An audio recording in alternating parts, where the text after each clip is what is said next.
there are other sources of funds besides us. A big area is low-income housing tax credits, generally administered by the Minnesota Housing Finance Agency, Federal Home Loan Bank, home funds, CDBG funds that can be used for development, and they can be used for, some of the home funds can also be used for tenant-based rental assistance, and a community development block grant can be used for some public services and facilities. I need to warn you though that both the home and block grant monies are being cut in the federal budget. However, the homeless program actually got a slight bump, even with all the layers. So there seems to be a real bipartisan support for our homeless programs. I listed a few other sources of funding for capital. I've also tried to organize things like, if you want to do rental assistance, where do you go for that? Again, you can go, in this document I said Hearth, but if you substitute Hearth for SHP, it's kind of the same. That's the Hearth Act, not which is Hearth. But I'm sure he'd be willing to part with some of his money. I've known him for a long time, so we can play with each other.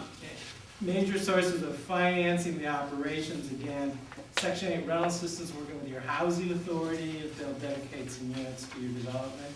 That's one way to go.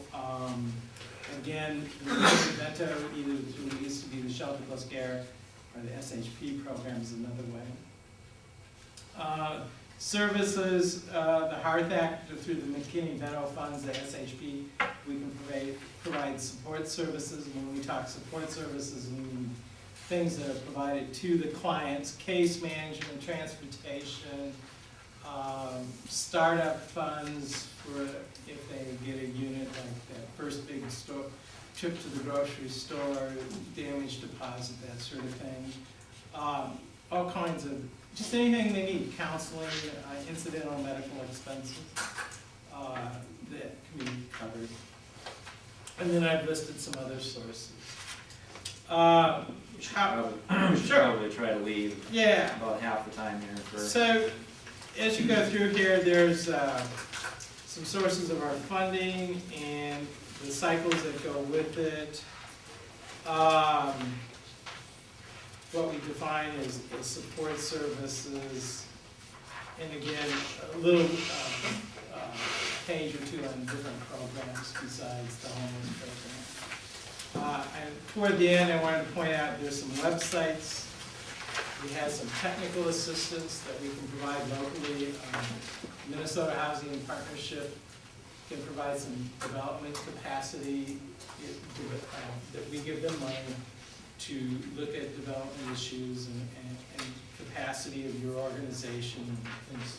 So how to educate your board and things. I'd also look at the Corporation for Supportive Housing. They're another good source. And both of these are free to you.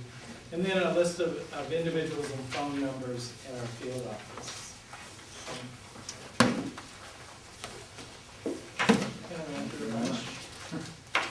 A lot of good information in there, and I think to me we should save the second half of the hour here for, we have what we should be considering pretty much the experts in the area on this kind of stuff in the room. And the comment's been made several times in other forums and other venues. What's the right way to do this in Rochester? And I don't think that LGR, I don't think we can claim to have the knowledge to know the right way to do this. You just heard from Tom that there are a lot of different ways to do it. So I'm curious from your perspective, what do people think is the best way to start in Rochester? Anybody want to? Go ahead. Has anybody collected demographics yet?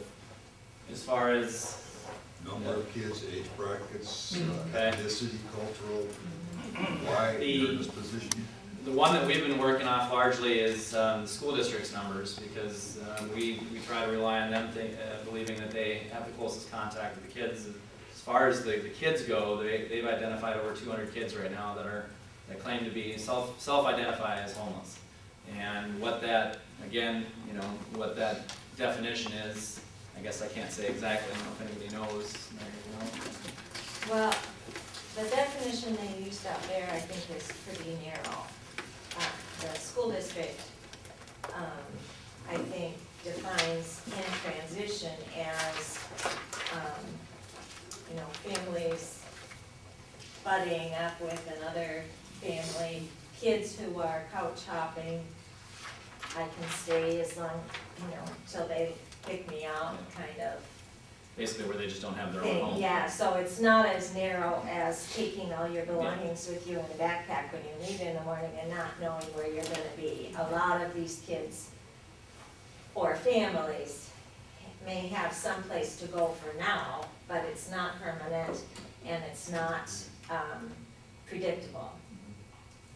And it's probably not just kids that are homeless, it's kids that are part of a family Right. that's homeless.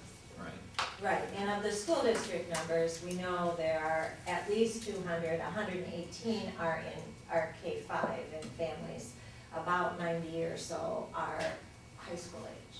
And again, those are self-identified, so there's Yeah, so we know that there are more. a lot of kids out there who have not identified themselves as being homeless and don't wanna put that out there. And I just want to clarify too, we had asked the question out there about what's the definition of homelessness. And just keep in mind, LGR does not have the grounds to make a definition for homelessness. What she said out there was just kind of what we've heard and what we've kind of taken on as this is what homeless is to us, because we're the general public and we're dealing with the general public, so we just kind of put it out there. But we do not have the credentials to make the definition for homelessness, which is why we're working with you, all of you here, the county, to do that. Yeah, that somewhat came from visiting the bridge up in the cities and saying, you know, the question got brought up there, how would you define homelessness? And, you know, that person kind of read off a bit of a litany, and one of the inclusions there was, you know, somebody who has to trade some kind of service for a place to live, whether it be sex or whatever. People who take their stuff with them when they leave in the morning because they don't know where they're gonna be that night.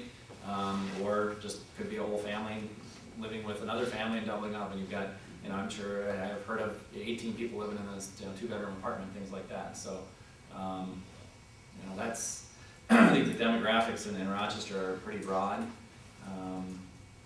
Link is this, is my understanding, that Link is the only program right now that's directly working with this population. And they're, one of the reasons we're involved, and we got involved with this, is that they're overstretched right now. They need help, and somehow the other problem involved there is that they don't want as much, you know, the YMCA doesn't want as much involvement with the housing aspect of this, which is why somebody else needs to come along and take over that role and help with the housing part of things. Right now they're serving transitional housing similar, it's the scattered site situation where they help to get them into some place, give them some rental assistance and whatever, but that tapers off after 6 months, and then they're on their own. So, yeah, we had a question. I'd like to comment, I'm a landlord of a fair number of college students, and we had 12 RCTC students just this semester who started on student loans, wandered off school, didn't re-enroll the second semester. A couple of them had psychiatric hospitalizations, and they just wandered off. Broke their lease, no place to go.